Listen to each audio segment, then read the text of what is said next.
और जिस देश का प्रधानमंत्री गाली खाएगा उस देश की जनता क्या खाएगी? मार, भुखमरी की मार, महंगाई की मार, बेरोजगारी की मार, बुलडोजर की मार। वो तो मायावती जी ने भी गरीब के घर में खाना नहीं खाया कभी। क्यों कैसे कह दिया तुमने? तुमने देखा है? क्यों नहीं देखा? कहाँ पे देखा? आप बताइए। देखो, आप मेरे घर में आई थी कब आई थी? सन 84 में। प्राइमर कार्ड नुकसान किया होता तो सतीश चंद्र मिश्रा आज बगल में कहाँ बैठ? तो खाली वही तो है, बाकी तो चले गए सब लोग। मैं हूँ, मैं मर गया हूँ, क्या चीज? ये ईवीएम जो आया है, ऐसा नहीं कि बहुजन समाज हम बीएसपी को वोट नहीं करता, अच्छा के वोट करता है, मगर वोटों की चोरी होती है। ईवीएम का खुल्लम खुल्ला चोरी हो रही है। 312 वोट पड़ते हैं, 624 वोट निकलते हैं। ये क्या है? ये बेईमानों के हाथों में सत्ता चली गई है। वोट कम नहीं दे रहे हैं, बसपा को वोट हैक करके ट्रांसफर किया जा रहा है बीजेपी में। वोट हम नहीं ले रहे हैं बीजेपी को वोट, तो बीएसपी को भी तो नहीं मिल रही है। जो अब कहाँ वोट जा रही है वो एक अलग बात है। 17 साल बीजेपी ढूंढे नहीं मिली थी, 2-2 हजार वोट मिलते थे विधानसभा। बसपा आज भी 20,000 से नीचे नहीं। बाबा साहब भीमराव अंबेडकर की आज पुण्यतिथि है और हम इस समय लखनऊ के अंबेडकर मैदान में मौजूद हैं। आप हमारे पीछे तस्वीरों में देख सकते हैं, तमाम सारे लोग वो हैं जो भीमराव अंबेडकर के अनुयायी हैं और जो उनको श्रद्धांजलि देने के लिए आप पहुंचे हुए हैं। लेकिन ये जो तस्वीर है ये इस बार आपको थोड़ा सा मायूस करेगी, इसलिए क्योंकि इससे पहले आप हमेशा जब भी यहाँ की तस्वीरें देखे होंगे तो खचा खचे भरा रहता था और यहाँ बैठने की, खड़े होने की जगह नहीं मिलती थी। लेकिन इस बार आप देख सकते हैं जो भीड़ लाखों में होती थी वो अब सिर्फ हजारों में है। उत्तर प्रदेश में 9 विधानसभा सीटों पर उपचुनाव हुए, उसके जो परिणाम आए उसमें बीएसपी 14 साल बाद उपचुनाव लड़ी, लेकिन 9 में से 7 सीटों पर जमानत जब्त हो गई। उसके बाद से लगातार ये कहा जा रहा है कि बीएसपी के अस्तित्व पर खतरा है और बहुजन समाज पार्टी क्या अब उत्तर प्रदेश में खत्म हो गई है। तो तमाम सारे लोग हैं, उनसे एक बार बात करेंगे और जानेंगे कि क्या बहुजन समाज पार्टी अब उनके दिनों से जो लगातार राज करती चली आ रही थी अब वो उतर गई है। आइए लोगों से बात करते हैं। अंबेडकर जी की आज पुण्यतिथि है, किस तरीके से आप लोग मना रहे हैं? वैसे बाबा साहब के बारे में कुछ भी कहना सूरज को दीपक दिखाना है। वास्तव में अगर बाबा साहब ना होते तो भारत देश का बहुजन समाज आज मानवीय जीवन न जी रहा होता। वैसे तो बहुत से महापुरुष आए, देवी देवता भी आए, भगवानों की कमी नहीं है, लेकिन भारत देश के बहुजन समाज के बारे में वो कुछ भी नहीं कर पाए। आपको पता है, प्राचीन इतिहास में मालूम है आपको, बहुजन समाज के बहुत से लोग मानवीय जीवन जीने को तरस रहे थे। यहाँ तक कि पानी पीना नहीं उनको मुनासिब होता था, तालाबों का पानी नहीं मिलता था, शिक्षा और स्वतंत्रता, समानता, ये तो एक सपने थे। तो बाबा साहब अगर ना होते तो आज हम लोग जो खड़े हैं टाई बेल्ट लगाए और सर्विस कर रहे हैं, और हम आज की तारीख में बता दें मैं लेक्चरर हूँ, ये सब किसकी देन है? ये बाबा साहब की कुर्बानियों की देन है। अगर वो ना होते तो हमारा आज ये समाज कहाँ होता कोई पता नहीं। जानवर के जीवन जी रहे होते। क्या काशीराम जी ने, मायावती जी ने भी कुछ समाज के लिए किया है? बाबा साहब के बाद वास्तव में कांग्रेस ने तो बाबा साहब को मार ही डाला था। आपको मालूम हो, जब बाबा साहब अमेरिका में पढ़ रहे थे तो वहाँ यूनिवर्सिटी में लिखा हुआ था कि महापुरुषों को मारा नहीं जा सकता, लेकिन बाबा साहब ने उस पर काली लकीर फेर दी और कह दिया कि ये गलत है। तो उनको नोटिस मिल गया कि आपने ये कैसे लिख दिया, आइए आप इसका जवाब दीजिए, अन्यथा आपका नाम काट दिया जाएगा। तो वो गए और उन्होंने कहा कि कोई किसी भी महापुरुष के विचारों को अगर मार दिया जाए तो वो महापुरुष मर जाता है। तो उनको मानना पड़ा। तो बिल्कुल उसी सेम इफेक्ट के तहत कांग्रेस ने बाबा साहब को तो मार ही डाला था वैचारिक रूप से। मानवर कांशीराम साहब ने बाबा साहब को जीवित किया। बाबा साहब के बाद साथ में आ गई आदरणीय बहन कुमारी मायावती जी कांशीराम जी के साथ। फिर उन्होंने अथक संघर्ष किया, बहुजन समाज को जगाया और उन्हें उनके अधिकार, संवैधानिक अधिकार बताए, एकत्रता की जागृति दी और समाज इकट्ठा किया। और फिर 4 बार हमारी आदरणीय बहन कुमारी मायावती जी सबसे बड़े सूबे की मुख्यमंत्री बनी। और इसके बाद फिर पूरे बहुजन समाज को अपने मान सम्मान और स्वाभिमान का एहसास हुआ, जिसके कारण आज हम यहाँ खड़े हैं। तो अब बहुजन भूल गए मायावती को? नहीं, ऐसा नहीं है। देखिए, ऐसा है कि बेईमान से लड़ना ईमानदार लोगों को बड़ा महंगा पड़ता है। आज की तारीख में बेईमान लोगों के हाथ में सत्ता चली गई।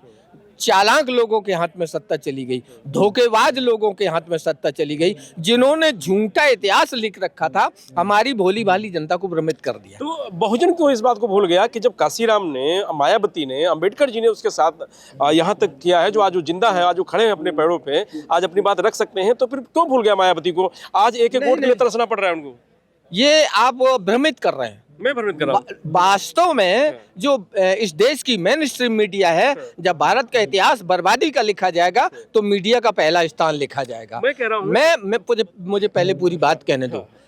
ये ईवीएम जो आया है, ऐसा नहीं कि बहुजन समाज हम बीएसपी को वोट नहीं करता, अच्छा के वोट करता है, मगर वोटों की चोरी होती है। अब तो खुल गया, अब देख लीजिएगा हरियाणा में क्या हुआ, मध्य प्रदेश में क्या हुआ, अब जनता सड़कों पे आ गई है, ईवीएम का खुल्लम खुल्ला चोरी हो रही है। 312 वोट पड़ते हैं, 624 वोट निकलते हैं। ये क्या है? ये बेईमानों के हाथों में सत्ता चली गई है। ये लोकतंत्र के विरोधी है, ये नहीं चाहते, ये मनुस्मृति के चाहने वाले लोग हैं, ये देशद्रोही हैं। इनके हाथ में जनता ने किसी तरीके से भूल में आकर, इनके बड़े बड़े वादों में आकर इनको सत्ता सौंप दी। अब उसका खामियाजा जनता भोग रही है। बहुजन आज भी मायावती के साथ है, बिल्कुल क्लियर साथ में है, बिल्कुल वोट हचक के देते हैं, वोटों की चोरी होती है। और एक बात बता दें, वोटों की चोरी कैसे करते हैं? आप जानते हो, चोर चोरी करता है गांव में, एक दो घरों में, पूरे गांव में नहीं करता। पूरे गांव में करेंगे पकड़ जाएंगे। तो ये वहां पे क्लिक मारते हैं जहां पे बहुजन समाज के हचक के वोट होते हैं। मैं इसलिए कह रहा हूँ कि देखिए, विधानसभा चुनाव हुआ, एक विधायक आया, लोकसभा चुनाव हुआ, कोई नहीं आया। आप बार बार वही स्थिति, आप बार बार वही बात कहते हैं। तो मैं ये चाह रहा हूँ कि एक बार जो लोग जैसे आपके पे कोई एहसान करे ना, तो उसको भूलना नहीं चाहिए। तो क्या लोग अभी साथ में हैं या भटक गए हैं? नहीं, बिल्कुल नहीं भटके। बहन जी के कार्यों को आज भी खुद भाजपा के लोग प्रशंसा करते हैं। सभी पार्टियों के लोग बहन जी के कार्यकाल को याद करते हैं और प्रशंसा करते हैं कि शासन अगर किसी ने किया है तो बहन जी ने शासन किया है। सभी विरोधी भी बहन जी की प्रशंसा करते हैं, मगर राजनीति अलग होती है, कूटनीति अलग होती है। इस आरएसएस और बीजेपी का एजेंडा है कि सबसे पहले राष्ट्रीय पार्टी जो बहुजन समाज पार्टी है, इसको किसी तरीके से मिटा दो, फिर तो उनके सामने मैदान साफ हो जाएगा, क्योंकि कोई पार्टी है ही नहीं। चंद्रशेखर आजाद कुछ चुनौती है मायावती के लिए? जी नहीं। देखिए, बाबा साहब के जमाने में मानवर कांशीराम जी, वो जगजीवन राम आए थे। जगजीवन राम कांग्रेस में रह के खूब माल काटे, मगर बहुजन समाज का भला नहीं कर पाए। बिल्कुल उसी तरह कांग्रेस ने और बीजेपी ने मिलकर के ये एक नया बहन जी के खिलाफ तमाम खड़ा किया। सियासी जो लोग हैं वो ये कहते हैं कि काशीराम की लाइन को मायावती शायद भूल गई हैं, इसलिए पार्टी का जनाधार कम हो रहा है। ये वो लोग कहते हैं जो मौका परस्त हैं। बड़ा दुख होता है कि बहुत से लोग इसी पार्क में खड़े होकर कहते हैं कि बहन जी अपने मिशन से भटक गई। इसी पार्क में, और ये पार्क किसकी देन है? आदरणीय बहन कुमारी मायावती जी की देन है। खुद दूसरी पार्टी में है, खुद मिशन से भटक गए और बहन जी को संदेश देते हैं, आदेश देते हैं कि बहन जी मिशन से भटक गई। क्या लग रहा है आपको, आज बीएसपी की स्थिति है कि सांसद, एक विधायक मात्र सांसद 0 है, और इस बार जो उपचुनाव हुआ उसमें 7 सीटों पर जमानत जब्त हो गई? जी सर, ईवीएम से बहुत बड़ा घोटाला हुआ है और बेईमानी हुई है, मतलब हाइकिंग हुई है वोटों की। हाँ, लेकिन वोट सब दे रहे हैं। वोट बसपा को दे रहे हैं भाई। हाँ, नहीं तो इतनी कम कैसे हो सकती है अगर दे रहे थे लोग? बाकी लोगों को तो भी मिला है, इसका मतलब वोट कम लोग दे रहे हैं ना। अब वो चीज़ नहीं बची ना। वोट कम नहीं दे रहे हैं, बसपा को वोट हैक करके ट्रांसफर किया जा रहा है बीजेपी में। ईवीएम मशीन में बहुत बड़ी गड़बड़ी चल रही है। अगर उनको क्षमता है तो बैलेट पेपर से वोट करा के देख लेना एक बार। वेरी गुड, सही है। अगर उनको कोई शंका कि हमको वोट मिला बीजेपी, एक बार करा के देख ले, उसके बाद फिर दोबारा ईवीएम कर दूध का दूध, पानी का पानी हो जाए। अब आपको पता है, जहाँ पे ईवीएम मशीन बनी थी जिस देश में, इजराइल, अमेरिका, नोएडा सब, तो वहाँ पे ईवीएम मशीन का प्रयोग बंद कर दिया गया है। वहाँ पे बैलेट से चुनाव होता। क्यों होता है?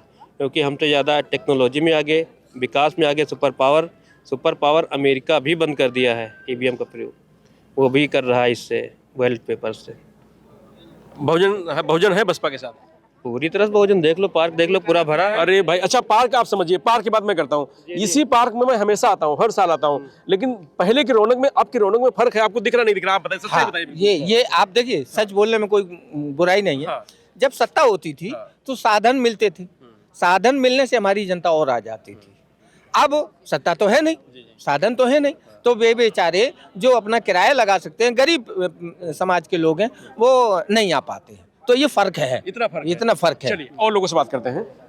बड़ा झंडा उंडा उठा के चल रहे हैं। हाँ भाई, मैं भवन निर्माण बहुजन मजदूर यूनियन का अच्छा तो जिलाध्यक्ष क्या लग रहा है आप भी बहन जी को चाहते हैं? बिल्कुल चाहते हैं, बिल्कुल चाहते हैं, बिल्कुल। तो वोट नहीं दे रहे लेकिन उनको? नहीं भाई, वोट भी करेंगे। अब कोई रास्ते नहीं बचा है। अगर संविधान को बचाना है, देश को बचाना है, तो कोई रास्ते नहीं। तो कांग्रेस बचा रही है, कांग्रेस झूठ बोल लोगों ने कांग्रेस वोट दे दिया। अगर अखिलेश यादव वोट दे दिया। कांग्रेस ईमानदार हो तो संविधान पढ़ाने की बात करें। अगर देश में बच्चा बच्चा को संविधान पढ़ा दिया जाए, फिर देखिए कितने लोग जन्म से बड़े हो रहे हैं और कितने लोग बाबा साहब के संविधान से और मूल कर्तव्य से बड़े हो रहे हैं। बात है कि अंधेरे में रखकर सत्ता की रसमलाई पहले वो चख लिए, हम लोग अंधेरे में रह गए। आज मजदूर का लड़का पढ़ नहीं सकता है। मजदूर का लड़का 10,000 12,000 रुपये कमाने वाला बच्चा जो अपने ना डॉक्टर बना सकता है, ना वो इंजीनियर बना सकता है, ना वो जो है चपरासी बना सकता है, ना वो बाबू बना सकता है। क्यों? शिक्षा और दवा दोनों व्यापार कर दिया है सरकार ने। ऐसी कोई झूठी सरकार फिर भी आप लोगों ने उसी वोट देकर के सरकार बना रहे हैं। वोट हम कैसे, हम नहीं ले रहे हैं बीजेपी को वोट। तो बीएसपी को भी तो नहीं मिल रही है। जो अब कहाँ वोट जा रही है वो एक अलग बात है। हमारा काम है हम वोट दे आते हैं, कहाँ वोट जा रही है अलग बात है। देखिए, जिस देश का प्रधानमंत्री गाड़ी खाएगा उस देश की जनता क्या खाएगी? आप बताइए। कौन गाली दे रहा है? प्रधानमंत्री कहते भाई हम तो 2-2.5-3 किलो गाड़ियां खाते हैं, और जिस देश का प्रधानमंत्री गाली खाएगा उस देश की जनता क्या खाएगी? मार, भुखमरी की मार, महंगाई की मार, बेरोजगारी की मार, बुलडोजर की मार। देश का प्रधानमंत्री लफाजी करने लगे। अब बीएसपी की तरफ से लोगों को मोह क्यों नहीं? अरे 27 में देखे ना, अभी तक तो जो भी हुआ अलग वाले लोग परिवर्तन चाहते, परिवर्तन करके देख लिया। 27 में देखना कि जो मोह था, भंग हुआ था, वो कितनी जल्दी आएगा। ये तो पतझड़ है, सभी पौधों में आता है, बीएसपी में भी आ गया, और आगे चल के फिर देख लेना कि कैसे फिर हरी भरी बीएसपी खड़ी होगी। अच्छा, 27 में आ जाएगी बीएसपी? मैं कह रहा हूँ नहीं आएगी, लेकिन वोट का प्रभाव और विधायक जरूर आएंगे। अच्छा, हाँ आएंगे बिल्कुल। अच्छा, क्या लग रहा है आपको? प्रयास कर रहे 100% बहुजन समाज पार्टी आएगी। कैसे आएगी? अब जमानत जब्त हो गई 7 सीटों पे, 9 सीटों में से जमानत हो गई है। वोट तो हम लोग डालते हैं, अब ये पता नहीं कहाँ जा रही है। अब क्या मालूम क्या कहाँ जा रहा क्या नहीं जा रहा है, हमको पता ही नहीं लग रहा है। और वोट जी जान से दे रहे वोट हम लोग। अच्छा, जी जान से दे रहे हैं आप लोग? हाँ, जी जान से वोट दे ले, और हाथ पैर तन मन धन से लगे हुए हैं बहुजन समाज पार्टी के पास। और ये फिर पता ही नहीं लगता कहाँ जा रहा, कहाँ क्या हो रहा क्या नहीं हो रहा, ये तो हम नहीं जान सकते हैं। क्यों दादा, क्या हो रहा है? वोट दे रहे हैं आप लोग? हाँ, वोट दे रहे हैं। किसको दे रहे हैं? बहुजन समाज पार्टी दे रहे वोट। हाँ। अब पता नहीं है कि वोट कहाँ जा रहा, मशीन में गड़बड़ी है क्या है। अच्छा, उतना वोट नहीं दे रहे ना जितना पहले सब लोग मिलके देते थे एक साथ वोट। अब बिखर गया है वोट? हाँ, अभी दे रहे लोग। बिखर गया है? नहीं, हमारे यहाँ तो कोई बिखर नहीं है। कोई बिखरा नहीं है। आइए, क्यों भाई साहब, स्थिति आज जो बीएसपी की है, क्योंकि यहाँ जो लोग आते हैं कहा जाता है कि बीएसपी के अनुयायी हैं, अम्बेडकर जी के अनुयायी हैं, काशीराम जी के अनुयायी हैं, लेकिन अभी जो स्थिति बहुजन समाज पार्टी की, उसके पीछे का क्या कारण है? देखिए, ये कहना ये है सर कि ये कोई आज नई बात नहीं है जो बहुजन समाज पार्टी का वोट बैलेंस घटा हुआ है। ये कोई नई बात नहीं है, ये अन्य सारी पार्टियों में है। यहाँ तक कि कांग्रेस भी रही, समाजवादी पार्टी भी रही। जो इस समय यूपी और केंद्र में जो डबल इंजन की सरकार चल रही है, ये भी इससे पहले जो है क्या बोलते हैं 14 साल के बाद आई है। 14 साल यहाँ तो राम जी का वनवास 12 वर्ष तक रहा, लेकिन ये बीजेपी को जो है, जो डबल इंजन की सरकार चल रही है, ये 14 साल वनवास काट करके तब ये 14 में आई है ना। तो इसलिए कोई हताश होने की ज़रूरत नहीं। बहुजन समाज पार्टी जो है 4 बार फुल प्लस की सरकार रही है, लेकिन कुछ चंद चालाक स्वार्थी लोगों ने जो है कि गुमराह करके और जनता का वोट हथिया करके सरकार में जो आई है। और कभी वक्त जब समय बदलेगा, बीएसपी का भी समय आएगा, अन्य भी सभी का समय आता जाता रहता है। इसमें हताश होने की ज़रूरत नहीं है। अभी बीजेपी का वर्तमान जो सरकार चल रही है, इसका वोट लगभग सन 2000 में विधानसभा स्तर पर 4000 और 5000 वोट मिलता था। तो जब 4000-5000 वोट पाने वाली पार्टी आज फुल प्लस की सरकार जो चल रही है, तो इस समय बीएसपी बहुजन समाज पार्टी का कोई भी विधानसभा ऐसा अवशेष नहीं बाकी है कि कोई भी विधानसभा में 15,000, 20,000, 18,000, 14,000 से वोट कम नहीं है। लेकिन उससे काम नहीं चलेगा ना जी। नहीं, क्यों नहीं चलेगा भाई? चलेगा। देखिए, हमारे सब लोग जो पार्टी के कार्यकर्ता लोग लगे हुए हैं, नेता लोग लगे हुए हैं, जो लोग गुमराह में अन्य पार्टी में चले गए हैं, उनको भी ये एहसास हो रहा है, चाहे गठबंधन की एनडीए की सरकार रही हो, उन्होंने सपा और कांग्रेस के जो आला कमान है, उन्होंने मतदाताओं को गुमराह करके कि हम संविधान बचाएंगे, देश बचाएंगे। नेता ही नहीं ना बसपा में कोई, सारे नेता तो भाग गए, भाजपा चले गए, सपा चले गए, कांग्रेस चले गए। ऐसा है, नेता जो है खुद बनता नहीं है। नेता तो कार्यकर्ता ही बनाते हैं, उनके मतदाता तो हमारे कहीं गए नहीं थे, और गए भी हैं गुमराह करके, तो वो पुनः वापसी कर रहे हैं, करेंगे। सन 2027 में बहन जी की फुल प्लस की सरकार बनेगी, ऐसा हमको उम्मीद है। और जो है हमारे जो पुराने नेतागण लोग बाहर गए हैं, तो वो भी विचार कर रहे हैं कि उनको कहीं इज्जत सम्मान नहीं मिल पा रहा। अगर उनको इज्जत सम्मान कहीं मिल रहा है तो वो बहुजन समाज पार्टी में है, वो भी आने के लिए तो कह के वो गए थे कि बहुजन समाज पार्टी में उनको सम्मान नहीं मिला, उनको भगा दिया गया, इसलिए वो यहाँ से गए थे। नहीं, कुछ स्वार्थी नेता लोग हैं जो अपने टिकट, अपने क्या बोलते हैं कि वही हमेशा बरकरार बने रहना चाहते हैं, अगले को मौका नहीं देना चाहते हैं। टिकट के चक्कर में वो चले गए हैं इधर से उधर। नाम क्या आपका? हमारा नाम हरिराम गौतम है। जी गौतम जी, हैदरगढ़ बारह। कह रहे हैं कि बसपा खत्म हो गई अब। नहीं, बसपा का ना खत्म हुई है और ना खत्म होगी। बसपा कभी खत्म होने वाली पार्टी नहीं है। ये माननीय कांसीराम साहब की पार्टी है, जो बहुजन समाज पार्टी, इन्होंने अपने खून पसीने से पार्टी बनाई है। ये खत्म होने वाली पार्टी नहीं है। लेकिन भूल गए लोग, कहाँ वोट नहीं, कहाँ भूल गए? कहीं एक विधायक है, जहाँ 4 बार मुख्यमंत्री बना, एक विधायक। ये तो समय है, आता रहता है, जाता रहता है। कभी भाजपा हुई तो कभी सपा हुई तो कभी कांग्रेस हुई और कभी बसपा हुई। बसपा तो भी 4 बार मुख्यमंत्री बनी बहन जी की। तो लेकिन इधर लंबा समय हो गया 2007 से। कोई लंबा समय नहीं है, तो समय कोई लंबा नहीं समय हुआ, कोई लंबा समय नहीं हुआ। बस अभी तो 12 साल हुआ। तो बहुजन शायद नाराज क्यों हो गया? वो जो रिदम था, जो वोट का, ये कह सकते हैं कि जो परसेंटेज था, वो कहाँ 40% वोट मायावती को मिला। बहुजन नाराज नहीं है, बहुजन अपनी ही जगह पे है, बहुजन अपनी जगह पे है, वोटर अपनी जगह। दलित नाराज हो गए? क्यों? दलित नहीं नाराज है। दलित कहाँ नाराज? अगर दलित नाराज होते तो यहाँ कौन आता? वो संख्या नहीं है ना जो पहले। नहीं, ऐसा नहीं, यही संख्या पहले भी थी, आज भी है। संख्या उतनी ही है, उतनी ही रहेगी। और ये माननीय कांसीराम की पार्टी बनाई हुई, खून पसीने से बनाई हुई पार्टी है, ये कभी जाने वाली पार्टी नहीं। मायावती ये कांसीराम जी की लाइन से भटक गई है? नहीं, ऐसा नहीं। ये तो चंद चालाक लोगों ने भटका रहे हैं कि बहन जी का जो है गलत बता रहे हैं कि भटक नहीं रहे। पार्टी नहीं भटक रही, न बहन जी नहीं भटक रही। चंद्रशेखर ठीक है कि बहन जी ठीक है? अरे चंद्रशेखर तो जीवन में नहीं पाएंगे उनको, बहन जी को। चंद्रशेखर 4 दिन के लिए हैं। लेकिन चंद्रशेखर अकेले हैं, सांसद बन गए। अरे वो तो वहाँ भी जहाँ अभी लड़ रहे थे, बसपा ज्यादा वोट उसको मिला। नहीं, वो तो कई दलों के सहयोग से उन्होंने बना लिया, और कोई चंद्रशेखर का कोई अस्तित्व नहीं है। करें बीएसपी खत्म हो जाएगी अब। नो सीटों में 7 सीटें पर जमानत जब्त हो गई, 1200 वोट मिल रहा है, तो लोग कह रहे हैं कि अब। ये तो आप कह रहे हैं ना, जनता थोड़े कह रहे हैं। लेकिन मैं आपसे कह रहा हूँ, ये बहुजन समाज पार्टी बाद में है, पहले मिशन है।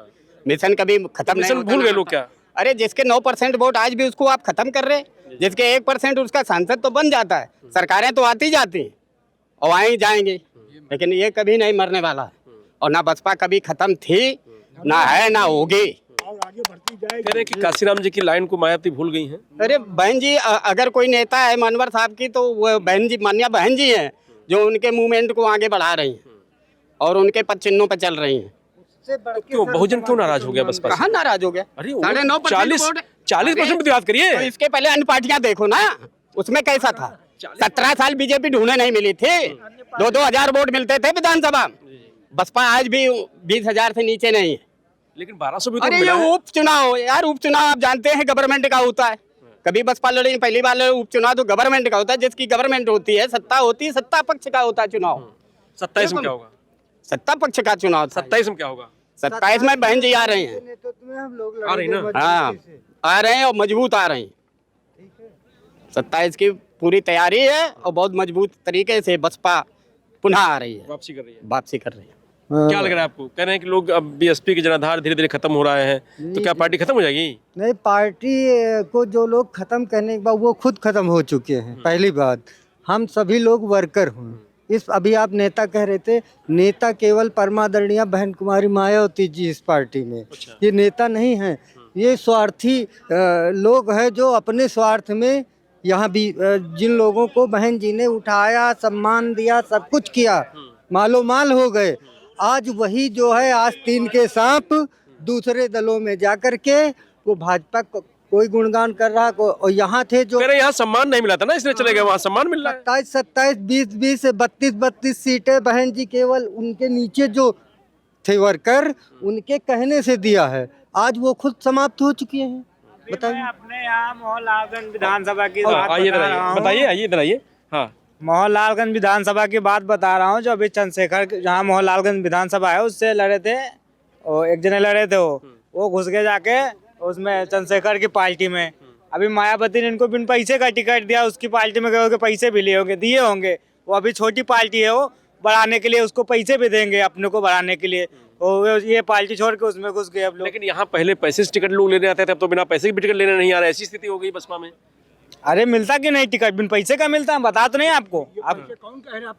आप ही के लोग जो गए हैं, अरे वो मूर्ख हैं, जो महामूर्ख हैं, जो बसपा में लोग गए, बसपा से महामूर्ख हैं, क्योंकि वो धन अपना लिया, अपने परिवार खाली चलाना चाहते। समाज कहाँ चलाते हैं वो लोग? वो समाज कब चलाएंगे? वो घर चलाना चाहते, अपनी बीबी देखना चाहते, अपने बच्चों देखना चाहते। वो क्या करते हैं वो लोग? वो सब बच्चे अपने, वही तो कह रहे हैं, वही कह रहे हैं जो साथ में क्यों अपनी बीबी को बचाना चाहते हैं, अपने लड़के बच्चों को पढ़ाना चाहते हैं, बस। और कोई भी नहीं, समाज को नहीं देखना चाहते हैं। समाज चाहे जाए भाड़ में जाए, गरीबों को भी देखी न, कभी गरीब के घर खाना खाई न। वो तो बड़े बड़े पूंजीपतियों को, वो तो मायावती जी ने भी गरीब के घर में खाना नहीं खाया कभी। क्यों कैसे कह दिया तुमने? तुमने देखा है? क्यों नहीं देखा? कहाँ कहाँ पे देखा? आप बताइए। देखो, आप मेरे घर में आई थी कब आई थी? सन 84 में। तुम क्या जानो? सन 84 में आई थी मेरे घर में खाने। और क्या? लेकिन इधर तो हमने नहीं देखा। अब ये कोई बुढ़ा हो जाए, सक्षम है कार्यकर्ता, सक्षम हाँ, है। बस। कैसी आप बात करते हैं? मैं ब्राह्मण समाज का पूर्व संयोजक हूँ। मेरा नाम अनूप द्विवेदी है, रायबरेली के बछरावा से आता हूँ। 2007 से पार्टी ज्वाइन किया हूँ, ठीक है। और जब से कह रहे हैं कि पहले बहुजन, फिर सर्वजन, और उसके बाद जो ब्राह्मण कार्ड था वो बड़ा नुकसान किया मायावती जी को। ब्राह्मण कैसे नुकसान किया? ब्राह्मण कार्ड नुकसान किया होता तो सतीश चंद्र मिश्रा आज बगल में कहाँ बैठ? तो खाली वही तो है, बाकी तो चले गए सब लोग। मैं मर गया हूँ क्या चीज? मैं अनूप द्विवेदी हूँ, रायबरेली बछरावा सुरक्षित का हूँ। और जब तक जिंदा बहन जी है हमारी, ठीक है, तब तक और दूंगा। जिसको जो उखाड़ना हो उखाड़ लेंगे। बीएसपी के जनाधार धीरे जो कम हो रहा है, उसके पीछे क्या कारण है आपको लगता है? इधर थोड़ा देखिएगा। ये राजनीतिक परिस्थितियां होती हैं। अब जनता का जब सिस्टम होता है, जनता जिसके साथ हो, बाकी कुछ हम लोगों के अंदर भी कमियां हैं, जो हम लोग मैदान में जाके, गांव घर में जाके अपनी सही बात कह नहीं पा रहे हैं, अपनी उपलब्धियां बता नहीं पा रहे हैं। और जो बड़े नेता हैं वो अपने चाटकारिता में लगे हुए हैं। कि काशीराम जी एक यूथ 10 बूथ कैडर पे काम करते थे, अब यहाँ ना बूथ की बात होती है ना यूथ की बात होती है। अगर मानवर साहब का हम लोग 5% कर लें तो जब चाहे हम केंद्र में सरकार बना लें, पूरे देश में राज्यों में सरकार बना लें। अगर क्यों नहीं कर रहे आप लोग? ये हमारे, क्या बताएं क्या परिस्थितियाँ हैं, बहुत सारी बातें जो हम बोल नहीं सकते। हाँ, कुछ कमियां रही हैं। कमियां बिल्कुल कमियां रही हैं। अपने लोगों में कमियां हैं। सही चुनाव, जो पदाधिकारी लोग होते हैं उनका सही चुनाव नहीं हो रहा है, वो मैदान में निकल नहीं रहे हैं। तो ऐसे में तो धीरे धीरे चीजें खत्म हो जाएंगी ना? नहीं, खत्म नहीं होंगी। मानवर साहब का विचार नहीं खत्म होगा, बाबा साहब का विचार नहीं खत्म होगा। पर जब सत्ता में नहीं रहेंगे तो बात कैसे करेंगे ना? आप देखिए, सत्ता में हम लोग फिर आएंगे, एक ऐसी क्रांति आएगी, फिर हर आदमी को फिर काम करना पड़ेगा। अच्छा, बिल्कुल। चलिए, क्या नाम है? संतोष गौतम। संतोष गौतम। चलिए, तो ये तमाम सारे लोग हैं जो लखनऊ के अंबेडकर मैदान में पहुंचे थे, उनसे हमने चर्चा जो विधानसभा उपचुनाव के नतीजे है, उसके बाद ये कहा जा रहा था कि बसपा के अस्तित्व पर खतरा नजर आ रहा है। लेकिन यहाँ जो लोग हैं उनका कहना है कि बसपा के अस्तित्व पर खतरा नहीं है, ईवीएम की गड़बड़ी है और कुछ गलतियां ऐसी रही जो संगठन पे हम लोग काम नहीं कर पाए। 27 को लेकर के जरूर लोगों के मन में इस तरीके की भावना है कि उन बसपा की वापसी होगी। मैं रंजीश यादव, लोकमत हिंदी, लखनऊ।